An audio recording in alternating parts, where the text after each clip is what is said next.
여러분, 한국사에서 가장 아이러니한 인물을 꼽으라면 이 사람을 빼놓을 수 없을 거예요. 그는 망해가던 나라를 혼자 힘으로 일으켜 세웠죠. 썩어 문드러진 조선의 시스템을 단 3년 만에 갈아엎었습니다. 백성들에게는 영웅이었고 왕에게는 구원자였습니다. 그런데 그가 바로 자신의 손으로 세운 아들과 자신의 손으로 들인 며느리에게 비참하게 내쳐진 비운의 사나이라면요? 오늘 이야기는 드라마보다 더 드라마 같은 역사, 흥선대원군 이하응의 비극적인 집권과 몰락에 대한 이야기입니다. 자, 이 사람은 19세기 조선의 마지막 불꽃이었습니다. 하지만 그 불꽃은 너무 뜨거웠고 결국 조선 자체를 태워버리는 결과를 낳았죠. 과연 흥선대원군은 시대의 영웅이었을까요? 아니면 시대의 오판이었을까요? 우리는 지금부터 그 질문을 던져봐야 합니다. 이야기는 1863년 겨울로 거슬러 올라갑니다. 조선은 이미 끝난 나라와 다름없었죠. 순조, 헌종을 거치면서 안동 김씨의 세도 정치가 극에 달했습니다. 세도 정치? 이거 말이 좋아. 정치지. 그냥 왕실 재산을 강탈하고 나라를 사유화한 도적대나 마찬가지였어요. 인재를 뽑는 과거 시험이요. 돈만 있으면 합격하는 매간매직이 횡행했고요.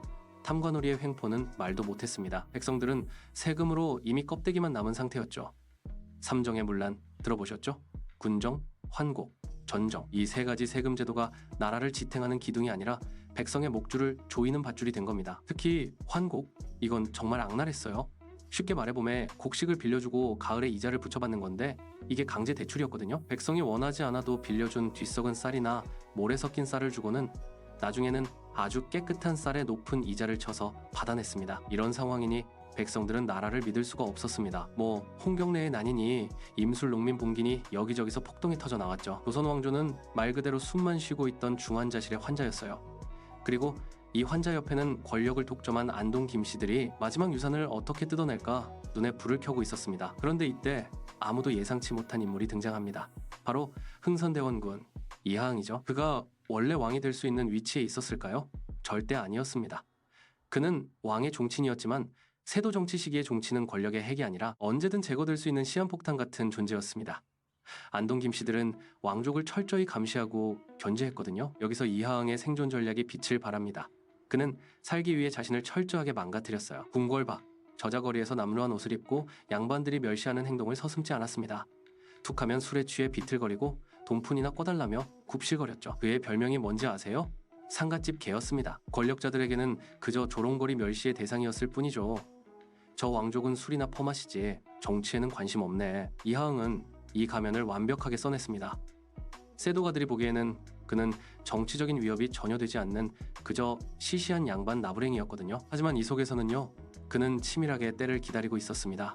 자신을 향한 모든 감시를 따돌리고 세도가들의 약점과 비리를 속속들이 파악했죠. 그의 이 광대 연기가 바로 그를 살린 겁니다. 그러다 1863년 12월 기회가 찾아왔습니다. 왕이었던 철종이 후사 없이 갑자기 세상을 떠납니다. 왕실대가 끊긴 거죠. 이제 다음 왕을 누가 세우느냐가 관건이었습니다. 당연히 권력은 왕실의 최고 어른, 바로 신정왕후 조대비에게 있었죠. 조대비는 안동 김씨와는 사이가 좋지 않았습니다. 원래 풍양조씨 가문이었거든요. 자, 이때 이하응이 조대비를 찾아갑니다. 그리고 이렇게 설득했다고 전해지죠. 대비마마, 지금 안동 김씨를 견제하려면 저의 아들을 왕위에 올리셔야 합니다. 저는 정치에 관심 없습니다. 그저 아버지가 되어 왕실을 지킬 뿐입니다. 정확히는 조대비의 수렴청정을 조건으로 내걸었을 거예요. 조대비는 그가 상갓집계로 연기하는 것을 너무 오랫동안 봐왔기에 그가 권력에 욕심이 없다고 착각했습니다. 위협적이지 않다고 판단한 거죠. 결국 조대비는 이하응의 둘째 아들을 새로운 왕으로 책봉합니다. 그가 바로 조선의 26대 왕 고종이었죠. 고종의 나이가 겨우 12살이었으니 당연히 정치의 실권은 아버지인 이하응에게 넘어갑니다. 드디어 대원군, 즉 왕이 되지 못한 왕의 아버지의 시대가 열린 겁니다. 이때 이하응의 나이 44살 그가 그동안 꾹꾹 눌러왔던 모든 에너지를 폭발시킬 준비를 마친 순간이었죠. 집권하자마자 대원군은 그야말로 속전속결이었습니다. 첫 번째 개혁의 칼날은 당연히 안동 김씨에게 향했죠. 대원군은 안동 김씨 일파를 조정해서 단 하루 만에 숙청합니다. 정치 보복이라고요? 아니요. 이건 정치를 정상화하기 위한 필수 과정이었습니다. 그는 능숙하게 세도 정치의 잔재들을 걷어냈고 자신의 측근들을 요직에 앉혔습니다. 하지만 여기서 대원군의 진면목이 드러납니다. 그는 자신의 측근이라고 해서 무조건 감싸주지 않았어요. 오히려 능력 중심의 인사 등용을 원칙으로 삼았습니다. 신분이나 가문에 상관없이 인재를 발탁했죠. 이것만으로도 이미 수십 년간 병들어 있던 조선 조정은 활력을 되찾습니다. 하지만 이건 시작에 불과했습니다.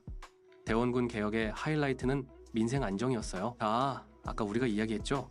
조선 백성을 가장 괴롭혔던 세 가지 악마 삼정의 문란 대원군은 이 문제를 뿌리째 뽑으려고 했습니다. 특히 악명 높던 환국제. 대원군은 환국을 사창제, 즉 마을 공동의 창고 시스템으로 바꿉니다. 국가가 관리하는 것이 아니라 마을 주민들이 자치적으로 운영하게 했죠. 이자가 사라지고 투명성이 확보되니 탐관오리가 중간에서 떼어먹을 수가 없었습니다.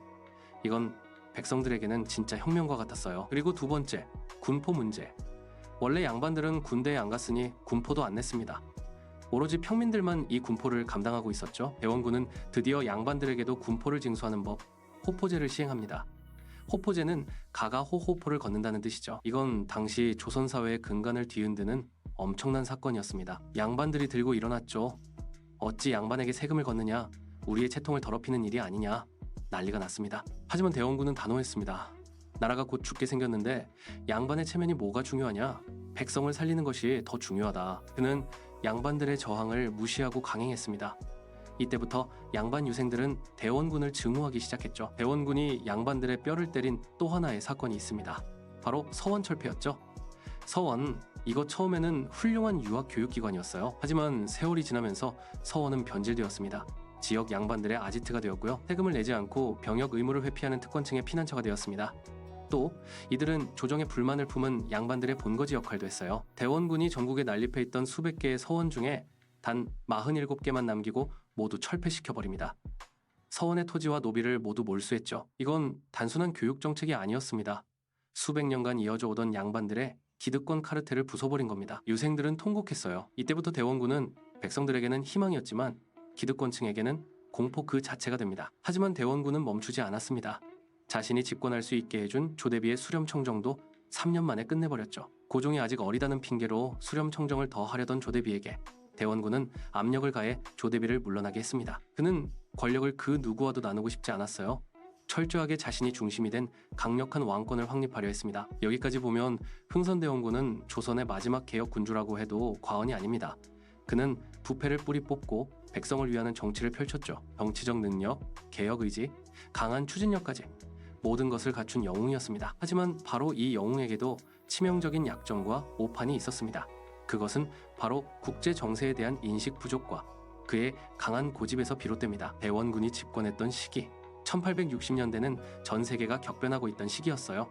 서양 열강들이 아시아를 향해 맹렬하게 침략해 들어오고 있었죠. 이들은 통상을 요구하며 끊임없이 조선의 문을 두드렸습니다. 자, 이 상황에서 대원군은 어떤 선택을 했을까요? 그는 철저하게 쇄국을 고집했습니다.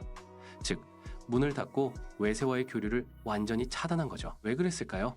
크게 두 가지 이유가 있었습니다. 첫째는 서양 세력에 대한 극도의 불신 때문이었습니다. 이들은 통상이라는 명분으로 들어와 결국 나라를 침탈하려 한다는 것을 이미 중국이나 다른 아시아 국가들을 통해 목격했거든요. 그리고 둘째는 그의 권력 기반 때문이었습니다.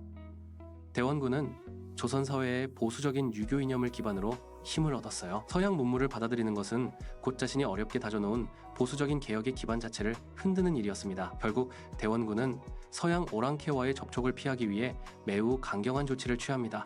그것이 바로 천주교 박해였죠. 천주교는 이미 조선 사회에 깊숙이 뿌리를 내리고 있었습니다.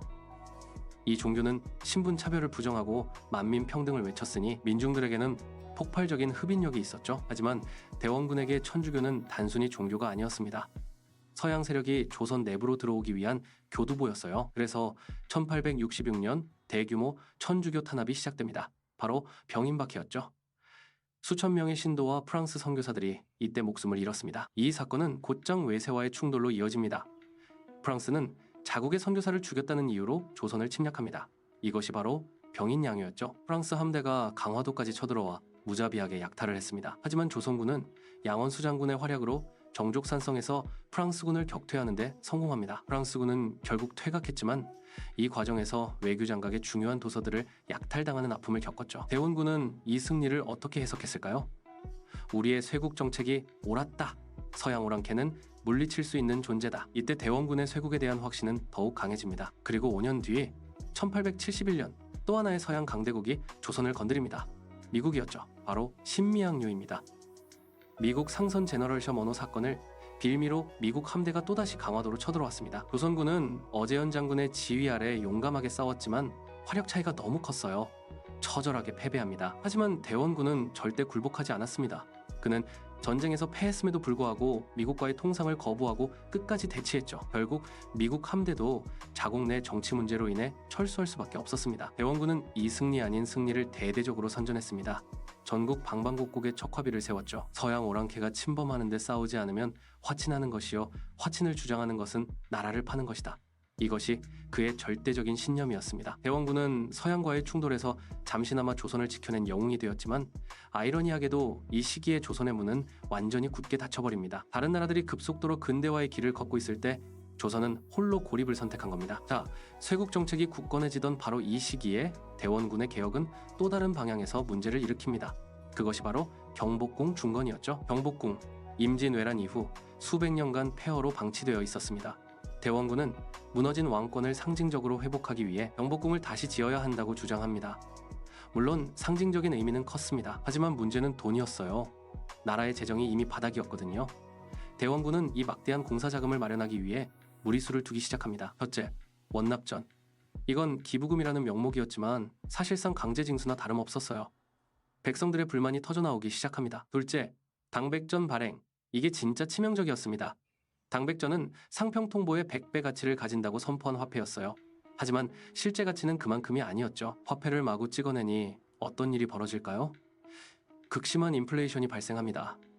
물가는 폭등했고 백성들의 삶은 다시 지옥으로 변하기 시작했어요. 대원군의 개혁으로 잠시나마 숨통이 트였던 백성들이 이번에는 경복궁 공사와 당백전 때문에 고통을 겪게 된 겁니다.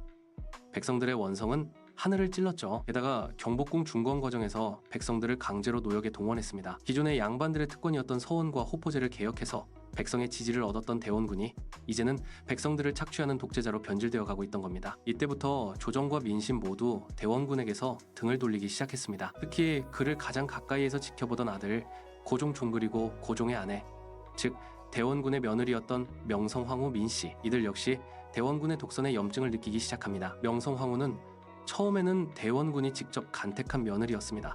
세도 가문이 아닌 왕실의 영향력이 없는 여흥민씨 가문에서 뽑았죠. 대원군은 며느리가 정치에 관심 없고 자신에게 순종하기를 바랐습니다. 하지만 명성황후는 달랐습니다. 그녀는 매우 총명했고 정치적인 야심도 강했어요.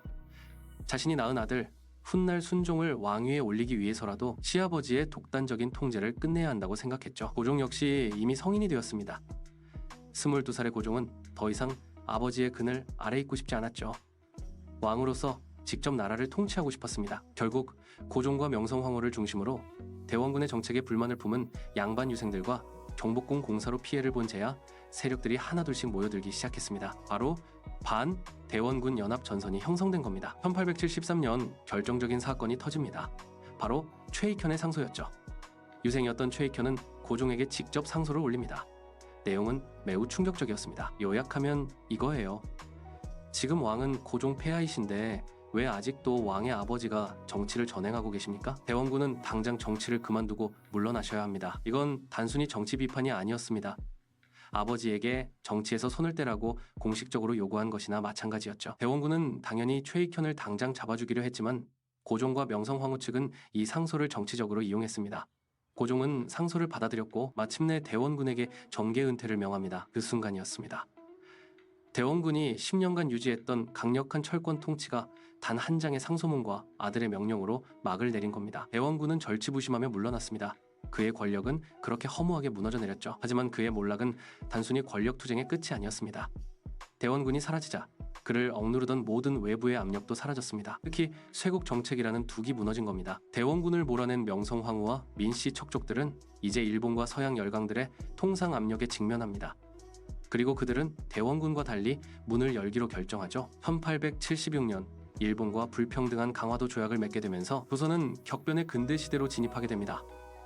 아이러니하게도 대원군이 나라를 지키기 위해 쌓았던 쇄국의 성벽이 결국 아들과 며느리에게는 답답한 장애물이 되었고 그를 내치는 결정적인 명분이 되어버린 겁니다. 대원군은 그 이후에도 권토중래를 꿈꾸며 이모군란, 갑신정변 등 여러 정치적 사건에 개입하려 했지만 결국 다시는 절대적인 권력을 회복하지 못했습니다. 그는 끝내 자신의 며느리와 아들, 그리고 몰락해가는 조선의 비극을 지켜보며 쓸쓸하게 삶을 마감했습니다. 자, 흥선대원군의 시대는 우리에게 무엇을 남겼을까요? 그는 부패한 왕조를 단칼에 정리하고 백성을 위한 개혁을 추진한 위대한 정치가였습니다. 하지만 동시에 시대의 흐름을 읽지 못하고 자신의 독선과 고집으로 나라를 고립시킨 독재자이기도 했죠. 만약 그가 경복궁 중건을 무리하게 추진하지 않았다면, 만약 그가 쇄국 대신 문호 개방을 신중하게 고려했다면 조선의 역사는 어떻게 바뀌었을까요? 우리는 그에게서 한 시대를 이끌었던 강력한 리더의 장점과 시대착오적인 고집이 가져온 비극적인 결과를 동시에 볼 수 있습니다. 그의 등장이 조선에게는 마지막 기회였을지도 모릅니다. 하지만 그 기회를 잡지 못했던 것은 어쩌면 너무 강했던 그의 철권이 결국 자신과 나라를 옥죄었기 때문은 아닐까요? 여러분은 흥선대원군을 어떻게 평가하시나요? 댓글을 통해 여러분의 생각을 나눠주세요. 다음 시간에는 흥선대원군 이후 조선을 이끌었던 명성황후의 개화 정책과 비극적인 결말에 대해 심층적으로 다뤄보겠습니다. 구독과 좋아요, 알림 설정 잊지 마세요.